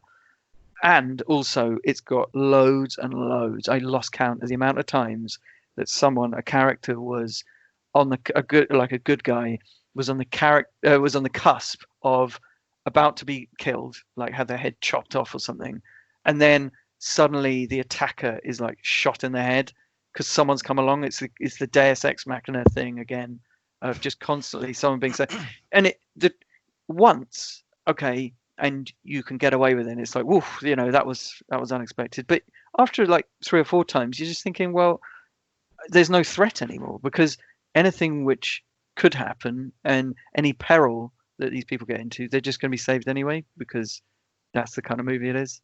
If I could just put my hand up as the kid at the back of the class and say, this sounds crap. It's not very good, no. And is it a brand new film? Yeah, pretty. It's a few years old, maybe mid 2010s. When did you see this? Where did you see this? This was on Prime, I think. Yeah. Oh, I will have to check that. Gringo, by the way, was definitely on Prime, so I'll check Yeah. this one as well. But uh, weirdly, when I was watching it, I was thinking this has the same tone and style as a terrible zombie horror comedy thing I saw last year called Mayhem. Um, and lo and behold, I checked it, and it was directed by the same guy, Joe Lynch. And I hate his whole juvenile kind of laddish, edgy gamer guy kind of attitude. It just sounds really badly written. Like those lines. Yes. They Oh, they yeah. would have been inexcusable in the 90s. Yeah. It's shocking, really. Yeah. So definitely not worth a watch. And yeah, it's on Amazon Prime if you, for some reason, did want to watch it. I don't want to watch it, Rupert. It No. just sounds crap. It just sounds like a waste of my I know time. I was thinking, I was hoping it would just be a simple film about her defending her home, but no, and it's just really knowing humor and stuff, and it's not good at all. Well, what other films has that guy done? Well, he did the Mayhem, that one I mentioned, which had exactly the same style of like wacky humor and a kind of like it's almost like he's writing it, and with one thought in mind, to make people react like, oh my God, that's the wildest thing I've ever seen. So it's like all these wacky situations, and but it's completely incoherent. It means that tonally it's all over the shop. In terms of plot, it doesn't make any sense. I think he made a remake of Point Blank as well with Frank Grillo. Now, normally, Which Point Blank? The one from With the Marvin? 70s. Yeah. Was it 70s or 80s? No, 60s, 68. I think. Bloody hell. All right. Yeah, that one. With Frank Grillo. Now, normally it's Frank Grillo, so I'll watch it, but I'm not going to watch it because Joe Lynch. Yeah, it just like you said, it's a problem when it's juvenile. Because when you watch a film, especially like an action film, if you shouldn't have to be told this is cool. You should just think, oh, that was really nice. That was really nicely shot. Or that was a cool sequence. Yeah. When they're telegraphing, like, oh, this is cool, it feels like it's like a teenager going, Dad, Dad, Dad, Dad. And that's the impression I got as you talked about that film, that it would just really irritate me. Yes, it is. Yeah. It's like a load of like cool stuff, like awesome violence, but with no rhyme or reason. It's the problem with all the sort of Tarantino knockoff stuff, where it's like it's trying to be cool, and it's such a pathetic thing to watch, to sit through. It's like watching a comedian who's not making anyone laugh. That's the same feeling I get. Very try hard. Yeah. So I've got two left. It's going to be a long one, but you okay to smash on? Yeah. Let's keep going. So my penultimate one is The Last Witch Hunter with Vin Diesel from a few years ago. I think it's 2010, 12. But it's got Vin Diesel in it, and obviously, as we all know, it's got Elijah Wood and Michael Caine in it. Sorry? Obviously. Oh, yeah, I thought you said, what? Like you were so excited. Who's it? What? Say that again. Say those words again. Elijah Wood and Michael Caine. So this got pretty slaughtered, but apparently they're talking about a sequel. I haven't seen Vin Diesel in many films. A lot of them like XXX and like Fast and Furious. I don't watch them, so I haven't seen him in many things. But every time I do see him, I like him. I remember seeing him in Pitch Black, and he's got a really nice, rich, chocolatey voice. He looks really amiable. He looks like quite a nice guy, and in real life, I know he's like a really pleasant man. So, and he sips deep into games, good. So I kind of like him, but I've never really gone into his film. So I was watching this, and it starts off, and the premise is that they in like Viking times, so you'd be all over it. He's got a full head of hair, which is weird to see. He kills this witch, and wearing a syrup. Oh, it's such a syrup, Rupert. It is a syrup of figs. He kind of, there's this witch queen rather, and he kills her, but he's kind of tied, but her heart survives. So she curses him to be immortal as long as her heart exists, if you know what I mean. So they can't kill this heart because they'll kill him, and he's this great warrior. So then it cuts forward to obviously present day, like New York, and the film very much reminded me of Constantine with Keanu Reeves, which I had no problem with because I really, really like Constantine. And it does the same thing where, do you remember the film Constantine? I do. Yes, I remember. I'm a big fan of as you all do. I'm a big fan of Donald Gleason. I'm a big fan of all of the Hellblazer books, which are pronounced Constantine. His name in that, by the way, #JS. But yeah, Constantine in the film, and I liked in that like how, again, it's something that I specifically like. You like a film set over one night. I like it when people luck through things. When I watch a film and people like just bumble through a situation, they're like, God, that was lucky. I really enjoy that. And in Constantine, the same thing happens here where he'll go into a room and there's a crime scene and he'll put like some weird artifact down and then it'll glow and show where this magic has been used in the room. And then like he'll say, oh, that's like the talon of Iglesias, the old blah, blah, blah. I love all that. I love that kind of like half explained, just complete shash. This is the finger of the Bishop of Guada. I love that. They bring it out, because I love things not being explained, because I think when people get bogged down in explaining time traveling films, let it happen. So yeah, you pull out something that shows where the blood is in the room and say you've pulled out your bum and it's a magic finger that you found in hell. Wicked. The crazier the better. Don't explain it. Don't say where you got it from. So I was hip steep into that, and it's a typical kind of clash. The woman in it is absolutely gorgeous. There are some nice set pieces. The problem with it is it's really CG heavy. It's really CG. So right, yeah, CG, and you just think, oh my God, I wouldn't have minded some practical effects at some point. So it feels very weightless. He is a capable action star. And there's a preposterous, obviously it's not 20 years old, so I can't go into it. There's a preposterous twist towards the end that, like, it was like they were on set and said, oh shit, we haven't put a twist in. Oh, just do this. Okay, action. It was literally like that, with no motivation behind what happened. And Michael Caine is in it for like briefly, I think a bit longer than I am. There's a capable woman in it, and Elijah Wood's in it. And it's just I would put it on the same level of Constantine. I'd like to see a sequel to it because I think there's nothing wrong with these kind of fantastical kind of horror light. Yeah, bringing fantasy into the kind of real world. Yeah, let it happen. Yeah. I guess see also Hellboy as well to an extent. Exactly. Yeah. Well, I might check that out then. What is that on? It's either Netflix or Amazon Prime. I think Netflix. Okay.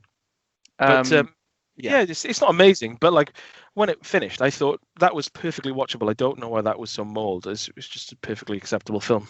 Yeah. Speaking of weightless CG, I watched Anaconda. Oh my God. There are so many. I know this is a film review podcast, right? But sometimes we say the things we've watched, and I think, why? Why would I put myself through that? Yeah. But there are so many tropey characters in this film. I mean, like you got Ice Cube plays, and you won't believe this, but he plays like an LA homeboy. I don't know if that's a surprise. There's a stuffy English explorer, who actually turns out to be weirdly brave. It even has like horny teen. Yeah, it even has like horny teenagers in it, sort of. Owen Wilson is one of them, and they're not quite teenagers, I wouldn't say, but they're the ones who are always going off having sex in the woods and stuff. And then of course you got John Voight as the kind of he's got the Robert Shaw role as kind of grizzled as well.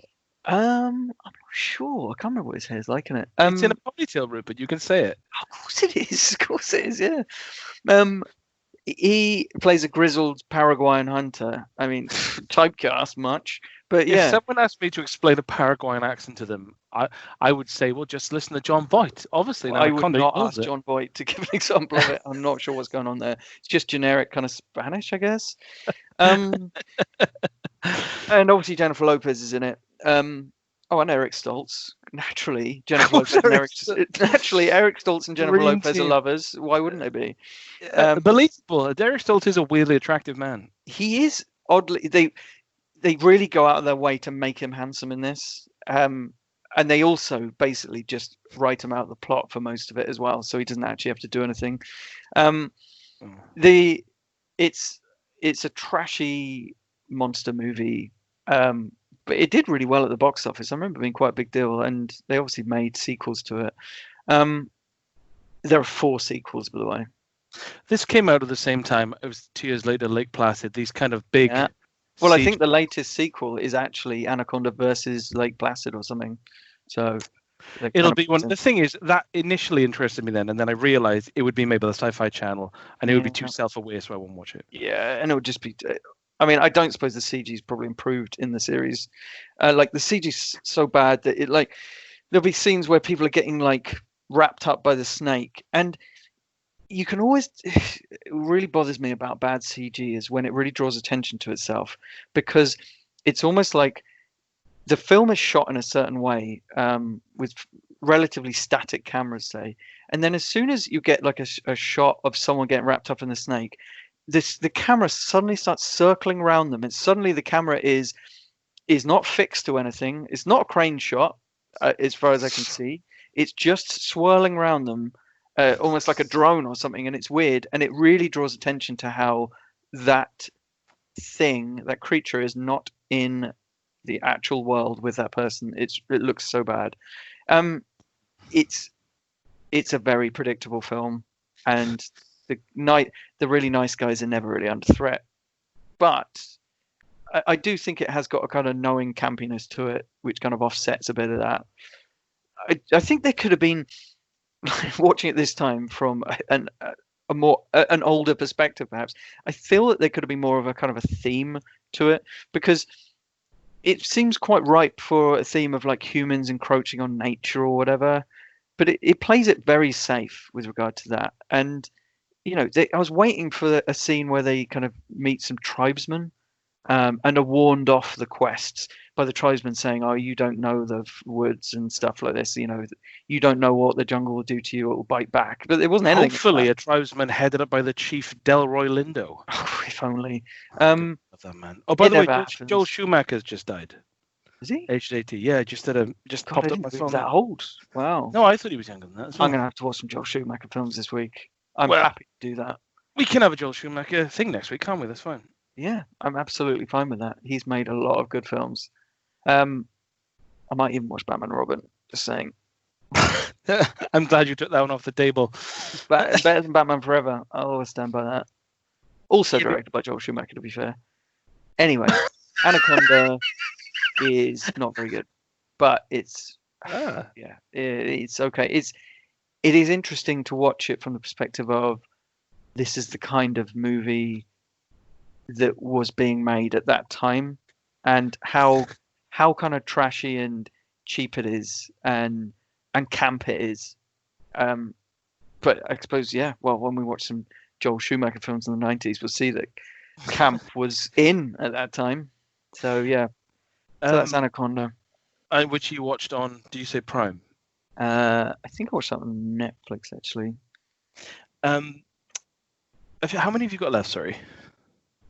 Just the one remaining. Just the same. Okay, so I've watched last night, so it's burned fresh in my mind. I watched Black Butterfly, which is a Stranger Danger film with Antonio Banderas and Jonathan Rhys-Meyers.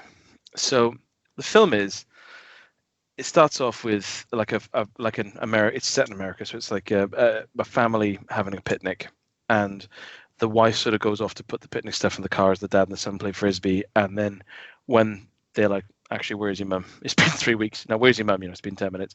And they walk around there and she's gone. And apparently 3 or 4 women have just gone missing. So then it cuts to Antonio Banderas hacking up a woman. No. So it cuts to Antonio Banderas, and he's like an alcoholic writer, sort of removed from all that. And he's just, his wife has left him, and he is like just completely got writer's block. So he's living in this really, it says it's 2 hours outside Denver, so he's in this kind of remote, like wood cabin. He goes out hunting, and he can't pay his bills, and no one likes his scripts, and they keep messing up his films. He's got no money coming in, and he's in a bar because he he loses his temper on the road and almost causes an accident. In this bar, he's just having a coffee, and the trucker comes in and sort of picks up and says, "What the hell were you doing?" And then Jonathan Rhys-Meyers just sort of gets involved, kicks the guy out a little bit, and then he ends up staying. He's a drifter, so he ends up sort of staying with Antonio Banderas and like fixing up his house while Antonio Banderas tries to write this next book. So what happens in the film, and it's tough to sort of talk about this without doing spoilers because obviously it's only like 3 years old and not 20 years old. What I will say is that it made me want to watch more films with Antonio Banderas in because I really like him. I love the fact that he has held on to his accent. If that makes sense, he's got this wonderful, dancey kind of expressive accent. And Jonathan, so that's really cool. Jonathan, and he is an alcoholic, and fair play to him, right? I've seen alcoholics portrayed in films before, but in this film, he is drinking. He's literally like it's breakfast, and he's like drinking. And Jonathan Rhys-Meyers is like frowning him, like, "Oh, do you want to stop drinking that? Maybe that's why you're not writing stuff." He is drinking so fast, like neat whiskey out of the bottle. Like he's drinking, and as he's drinking, he's like pouring the bottle into the glass, like more, and you think, just stop for a second, you must be parched. And he's drinking, and then at one point he wakes up and it zooms in on the bottle, and he's drinking a bottle of a whiskey called Mong. Monge, Mong or Mon, just like, oh my god, nice bottle of Monge, I think. So he's just clocking back this booze, and what happens to the first 20-25 minutes of the film are quite tasty. It's very much like feeling around what's going on here. Which one of them, like how dicky is Jonathan Rhys-Meyers with his preposterous bouffant hair? Supposed to be a drifter, perfectly coiffed hair, perfectly trimmed a moustache and stylized beard. And he's helping him around the house. And then there's a point when one of them does something insane and you're like, oh, this is the kind of film it is it? Okay, so instantly bonkers. And there's twist upon twist, and it turns out to be one twist too many. And the most important part of the film is that Antonio Banderas is obviously supposed to be a writer in his 40s or 50s, and he types one finger at a time on a typewriter. He clearly is not a writer. He sat there, if you can imagine this, right? The way he supposedly types his multi-million selling books is sat on a really deep-seated Chesterfield, so he like really sinks into it. But he's really high. His knees are above the table he's typing on, and he's got a typewriter which he's pressing out like You think, you're not an author. You are not an author. Give him a laptop so he can just like press any old nonsense and just he's an author. Don't draw attention to the fact that Antonio Banderas can't type on a typewriter. So that was the biggest problem. But it's a proper little pot boiler. You know, like at some point there's like, okay, this is the film it is. Something happens, right? I know where we're going. But that's fine. But the twist upon a twist upon a twist, it was just cheap, really cheap. By the end of it, what could have two decent actors and what could have been a nice solid thriller turned out to be they were trying to overcomplicate matters, and by the end of it, you just feel cheated. Yeah. Oh, the cheating. Yeah. I want you to watch it so I can't talk about it anyway for 20 years, so we'll have to watch it in 20 years. What's it called? Black Butterfly. Yeah. Oh, by the way, the Black Butterfly comes from a pivotal moment in the plot where Antonio Banderas has got like a pool. It's like a really shitty like pond outside his property that Jonathan Rhys-Meyers swims in, wearing his jeans for some reason. And Jonathan Rhys-Meyers is covered in tattoos, right? Yes, he has a small butterfly at the nape of his neck, but he's also got tattoos up and down his arms. And Antonio Banderas comes sauntering down from the house just to say, how you doing, really? And he's sauntering there. And then Jonathan Rhys-Meyers doesn't see him coming up behind him and just says, oh, it's a black butterfly. And Antonio Banderas literally goes, what? And he says, oh, I had it done when I was in prison, blah, and starts telling the story. And it's like, he didn't even ask. He didn't ask. And it's I love it if Antonio Banderas just said, I didn't actually ask, to be honest, mate. It's there's a bit in the film, I'm not going to do the Spanish accent, but there's an amazing delivery of a line where I think Jonathan Rhys-Meyers says to Antonio Banderas, "What are you thinking right now?" And he like loses his temper and speaks in really staccato bursts and just says, and if you can imagine Antonio Banderas doing this, like really, really gesturing with his hand, says, "The fact that I didn't tell you to get out on the first day is baffling to me." It's amazing, and that line has made me think I need to see more of Antonio Banderas in films. So I'm going to watch the El Mariachi trilogy. What? What? Come on. What? So you should watch Antonio Banderas in the Pedro Almodovar film, The Skin I Live In. It's about 10 years old, but it's good. It's like a kind of psychological horror type thing where he plays like this surgeon whose expertise is in like skin Surgery? grafts. And yeah, I just remember it being really good, quite funny in a way, but also really creepy. It's worth watching, definitely, and it's it's Pedro Almodovar, so he's been around for ages. So, but yeah, that's really good. So the skin. Manufacturer of sherry, isn't it? What's that? That's a manufacturer of sherry. Oh no, that's Pedro Jimenez. Yeah. Okay. What's the last one? The last one is The Colony. Right. Yes, we're 2013 Canadian film starring Lawrence Fishburne and Bill Paxton. Good. And it is it's set in the far future.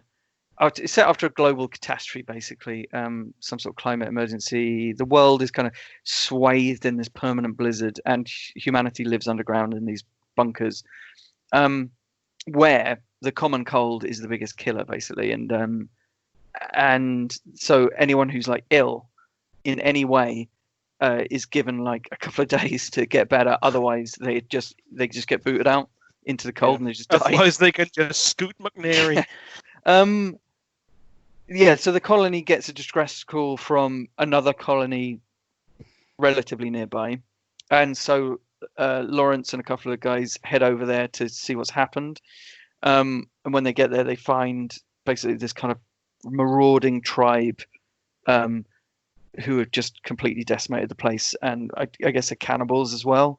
And they go crazy, and then they kind of follow them back to their colony. It's kind of an amalgamation of better films. So it's got a slow burn at first. It's almost got the first bit of Alien where they kind of get the initial distress call, except that it's got the production design of Alien 3, so it's all very steamy and brown, frankly. It's got the kind of wintry knees.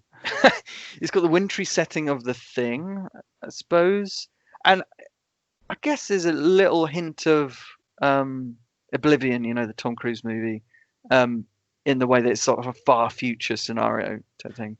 Yeah. Even a dash, I felt, of Ghosts of Mars, to be honest. Jesus Christ. So yeah, I said it's an amalgamation of better films. It's not as bad as Ghosts of Mars, but and also did you find it was a Souchon of Snowpiercer? Maybe, yes, a little bit. Although it doesn't really have the political aspect of that film. There's a kind of video game references as well in there, in a Really? way. Yeah, I mean, well, the whole snowy aesthetic it's very Metro when they go outside, because it's such an intense blizzard, and there's obviously the remains of human Blizzard technology. Entertainment, another game reference. Yeah. Wow. And yeah, there's some quite atmospheric kind of slow burning scenes early on, because the first 40 minutes or so are the best bit, and of this kind of slow burning scenes of them like wandering around like deserted places with like moldy everyday crap on rusty tables, which is a bit like Fallout, so I was happy with that. Box ticked.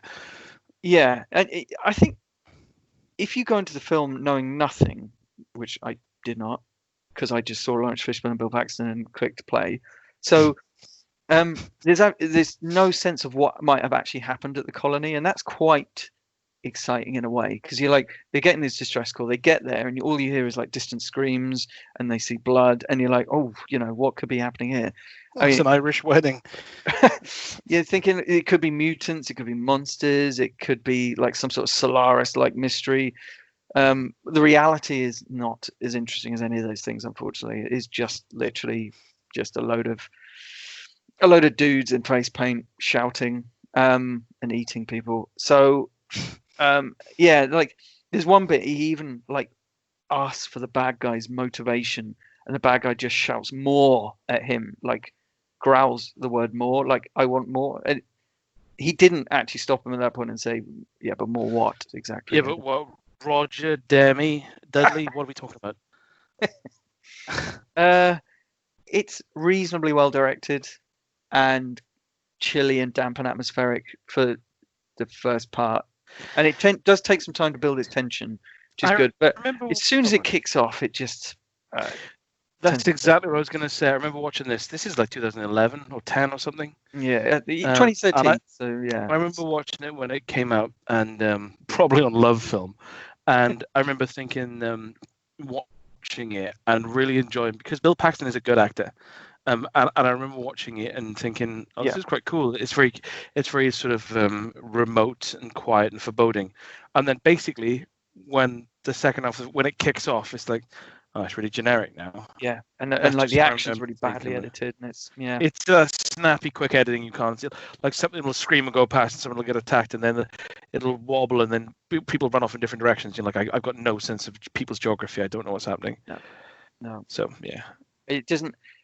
Yeah, there aren't many like inventive ideas when it comes to the action. It's just people scrapping, really. And the hero guy, I mean, you got Lawrence Fishburne, you got Bill Paxton, but the hero guy, he does not have that gravitas. His name's Kevin Zegers. I looked him up. He's in a million things I will never see. He's in some things. A Million Things I Will Never See, which was Dream Theater's last live album, I think. Yeah, and there are kind of generic character beats, like predictable kind of redemption moments. There are enough vaguely exciting moments to keep the plot moving forward, but it's just, when it degenerates into just people scrapping in the dark, it's just boring at that point. So I'd say overall it's kind of average, really. It's nice to see. I mean, Lawrence and Bill are as commanding as ever, but yeah, it's not all that.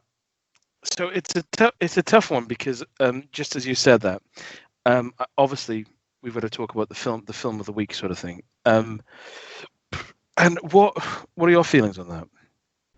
Well, I was very pleasantly surprised by how good Lionheart was, and I think that's the film out of all of them that I'd be most likely to watch yearly, basically, because it's so wholesome and also has like the good fight scenes and stuff. So that was cool.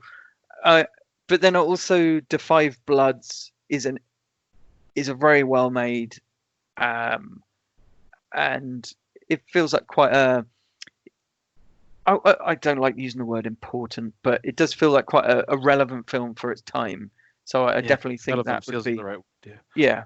I would definitely think that if I was going to if I was going to suggest that someone watch one film out of these, it would be The Five Bloods. But then I would also say, make sure you catch Lionheart before you die. Yeah, Lionheart was a timeless classic.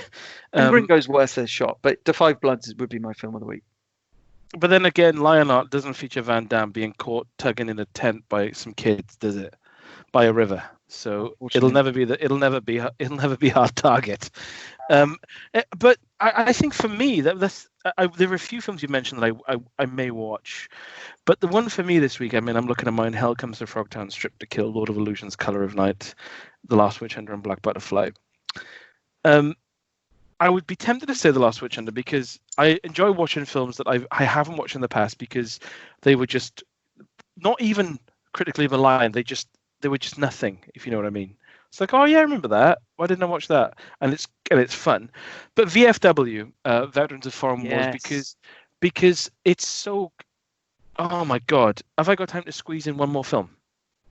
Yeah, why not? I've just realized that I forgot the whole. It led on from VFW. That is my film of the week, by the way, because my point is, it is great to see. These old. It's always great to see Stephen Lang, who is he's got a voice, that man. He's got like this real commanding screen presence, but Fred Williamson's 82, and like I said, everyone's a bit older. It's great to see these old veteran actors, and they don't rock up, and you're like, oh, wicked, it's Bill Duke for 5 minutes. It's like the film is on them. This their film, and I really really love that as someone who grew up watching their films. I watched Twilight, not that one, with Paul Newman, James Garner, Susan Sarandon, and Liev Schreiber and Reese Witherspoon from 1998. Bloody hell! Does this ring a bell? No, not really. Again, I'll do this relatively quickly because I realize we're dragging on, but this really ties on nicely from VFW, my film of the week, because it's a celebration of older actors. So the film is Paul Newman was just like a cop sort of thing, and then he was like a private detective, and he goes off to get Gene Hackman and Susan Sarandon's daughter Reese Witherspoon. Like Liev Schreiber's taken her away, and they're just like frolicking around in Florida in some hotel. And he says, just bring her back home, sort of thing. She's like 17, 18. And he gets shot in the leg. And then it cuts to a few years later, and he's kind of living with a family. So like Paul Newman's there, and he's just kind of helps. He's like a handyman sort of thing. And Gene Hackman and Susan Sarandon are kind of over the hill actors. So they're very wealthy. Gene Hackman's like very seriously ill. Susan Sarandon is kind of bored, like she's kind of misses her youth and the sort of majesty and everything that came with it. And Paul Newman is just kind of helping around the house, sort of thing. And it's a really quiet film. It's like I'd say it's like a noir. But it was really pleasant to watch because the first half of the film is kind of almost like not cartoonish, but kind of really lighthearted. A lot of dialogue, really nice, set in the daytime. And as the film goes on, and the plot thickens, because what happens is Susan Sarandon's first husband basically went missing 20 years ago, and the plot is like, did they plan to have him killed, or right, what happened to him? So all these things. It's one of those kind of a lot of plot threads come together. And as the film goes on, it gets more and more filmed at night. And it was really nice to see Paul Newman, like all these actors, like Gene Hackman probably made Heartbreakers, and only Enemy of the State, only a couple more films after this before he sort of stopped in like 2003-ish. Susan Sarandon is the only things I've seen her in the last like 10, 15 years are kind of cheap thrillers. Paul Newman's, Granary Bread, sadly. And then it was really nice to just see these, and the film is very much about actors in the twilight of their career, and it kind of does it in a sort of a slightly nostalgic way, and James Garner plays a really nice part in it. And I was watching it, and Faye was asleep, and it was quite late, and it was really kind of, it's a pretty gentle noirish thriller, it's not heavy duty by any means. And I was watching, I just thought I'm really enjoying this because it's just nice to see these people, and it's a shame that a lot of them aren't around anymore. So it was a decent watch, but it was very lighthearted, really. Where did you see it? On Amazon Prime. Okay. And it's definitely worth a watch. There's a really sad scene with Gene Hackman, I think he's got cancer, and he's obviously on his last leg, sort of thing. And he sits down with Paul Newman and watches one of his old shows from the 50s, and it's actually Gene Hackman in the show they're watching, and because he's such a good actor, he's just watching it. And Paul Newman like walks out the room, and Gene Hackman's like watching it, smiling with his mouth open, like completely lost in those times. And that happens a few times in the film, and it's really melancholy, but quite a nice film. Good, yeah, that sounds good. So yeah, there's a few that I've added to my watch list. Oh, really nice. I've been intrigued to see what you think about that. It was so obviously, yeah. I'm definitely going to be. Is it so? Joel Schumacher has died. Died 80 years old. Died today. Oh, that is sad. But I mean, I didn't realize he was actually so old. Good. Yes, I'm definitely going to watch a few of his movies. I may have to watch Flatliners again. I'm just saying. But, what about the remake? I have seen that actually, and it's not as good. Is it? I mean, I'm going to say something now. It's an old Persian saying. Crap. It's just really generic. It's That's just the problem, isn't it? That's the generic is worse. and crap. yeah. I mean, I'm not really against remakes as such. I think it's okay. It's fine. It doesn't spoil the original. It may even draw a new audience to the better original. I look at So you, woke up with Joel Kinnaman, whom I fancy. well, exactly. So it's like it doesn't do any harm. But so yeah, it's just a bit pointless, really. Like Flatliners isn't really old enough or out of time enough that you'd think, oh, it needs to be, I need to watch an updated version because there's nothing particularly dated about it other than the hair. Flatliners is 1990 as well, isn't it? It is. Yeah. Yeah. Yeah, I think it holds up pretty well. But yeah, I will confirm next time. Right then. So Right. yeah, sorry it's so long, and sorry for squeezing in Twilight at the end there. But yeah, that's a good film. Yeah. So yeah. Wicked. Well, good. Probably. Yeah, we have gone on quite a long time, but yeah, it was totally worth it. So yeah, until the next time, I guess. Yeah, I'll end with I love you. I love you back.